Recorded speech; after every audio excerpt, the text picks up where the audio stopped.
উদ্যানে ছিল রঙিন ফুলের বাগান, পাখি আর প্রজাপতি সেখানে উড়ে বেড়াতো সারাক্ষণ। মনোহর সেই বাগানটিকে অত্যাশ্চর্য বাগান বলা হয় শুধু একটি কারণে, তা হলো বাগানটিকে দূর থেকে দেখে মনে হতো হাওয়ায় ভাসছে। এটি ব্যাবিলনের শূন্য উদ্যান, যা প্রাচীন যুগের আকর্ষণীয় সপ্তাশ্চর্যের মধ্যে একটি। ব্যাবিলনের ইউফ্রেটিস নদীর তীরে তৈরিকৃত একটি উদ্যান বিশেষ। হাজারো রহস্যে ঘেরা ব্যাবিলনের শূন্যোদ্যান বা ঝুলন্ত বাগান পৃথিবীর সবচাইতে প্রাচীন সপ্তাশ্চর্যগুলোর মধ্যে একটি। ধারণা করা হয় খ্রিস্টপূর্ব 604 থেকে 561 অব্দের দিকে নির্মিত হয়েছিল এটি। উদ্যানটি সম্রাটের উপাসনালয়ের ছাদে নির্মাণ করা হয়েছিল। এটি ছিল তৎকালীন পৃথিবীর সর্ববৃহৎ বাগান এবং মানুষের তৈরি পৃথিবীর সবচাইতে সুন্দর ও চমকপ্রদ বাগান। এটি নির্মাণের জন্য স্থাপন করা হয় বিশাল এক ভিত, যার আয়তন ছিল 800 বর্গফুট। ভিতের অবস্থান ছিল তৎকালীন সম্রাটের খাস উপাসনালয়ের বিস্তৃত ছাদে। স্থাপনার পর ভূমি থেকে এর উচ্চতা দাঁড়িয়েছিল 80 ফুট। এই উচ্চতা থেকেই হয়তো ঝুলন্ত তকমাটি লেগে গিয়েছিল। 4000 শ্রমিক রাত দিন পরিশ্রম করে তৈরি করেছিল এই বাগান। বিশাল এই স্থাপনার ছিল অনেকগুলো তলা, ছিল বারান্দার মতো স্থান, সেসব স্থানে ছিল ফুল, ছিল গাছপালা। এর পরিচর্যার কাজে নিয়োজিত ছিল 1050 জন মালি। 5 থেকে 6000 রকম ফুলের চারা রোপণ করা হয়েছিল এই ঝুলন্ত বাগানে। বাগানে প্রতিদিন 82,000 গ্যালন পানি প্রয়োজন ছিল,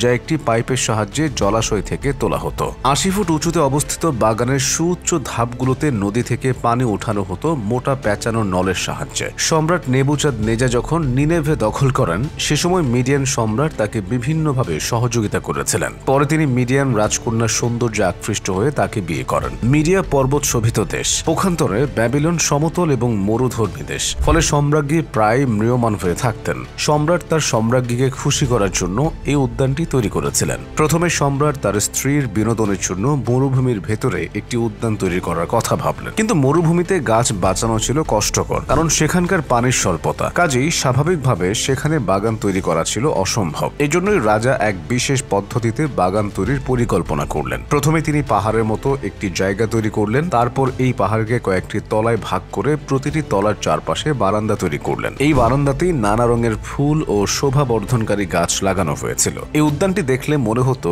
যে গাছগুলো সব শূন্যে ভেসে আছে। মরুভূমিতে কোনো গাছ জন্মানো দুঃসাধ্য প্রায়। সেই জায়গায় এমন সুন্দর একটি বাগান তৈরি রীতিমতো আশ্চর্যের বিষয় ছিল বইকি। এই বাগানটি অবশ্য অনেক আগেই ধ্বংস হয়ে গেছে। কয়েক বছর আগে কিছু বিজ্ঞানী ব্যাবিলনের এই উদ্যানটির কিছু ভাঙা দেয়াল খুঁজে পেয়েছেন বলে দাবি করেছেন। নথিপত্র, মিথ যাই বলুন না কেন, এটা অস্বীকার করার কোনো উপায় নেই। ব্যাবিলন শহরের সত্যি একটি শূন্য উদ্যান ছিল, কিন্তু সেটি কোথায়, কিভাবে হারিয়ে গেছে, এসব প্রশ্নের উত্তর নেই। এত নিখুঁত বর্ণনার পরও বাস্তবে সেই শূন্য উদ্যানের কোনো নিদর্শনই খুঁজে পাওয়া যায়নি। সম্রাট সাইরাস 514 খ্রিস্টপূর্বাব্দে জেরুজালেম দখল করে শহরটি ধ্বংস করেন। তাদের উপাসনালয় এবং রাজপ্রাসাদ পুড়িয়ে দেন। তার সময় থেকে ব্যাবিলনের সাম্রাজ্য ম্লান হতে থাকে। তার পরবর্তীকালে নেবুনিরাস সম্রাট হন, তবে ব্যাবিলনের সমৃদ্ধি হারিয়ে যেতে থাকে। পারস্য সম্রাটের আক্রমণে এই উদ্যানটি যথেষ্ট ক্ষতিগ্রস্ত হয়েছিল, কিন্তু পরবর্তী সময়ে এই উদ্যানটির রক্ষার কোনো উদ্যোগই নেওয়া হয়নি এবং কালক্রমে এই উদ্যানটি সম্পূর্ণরূপে বিলীন হয়ে যায়।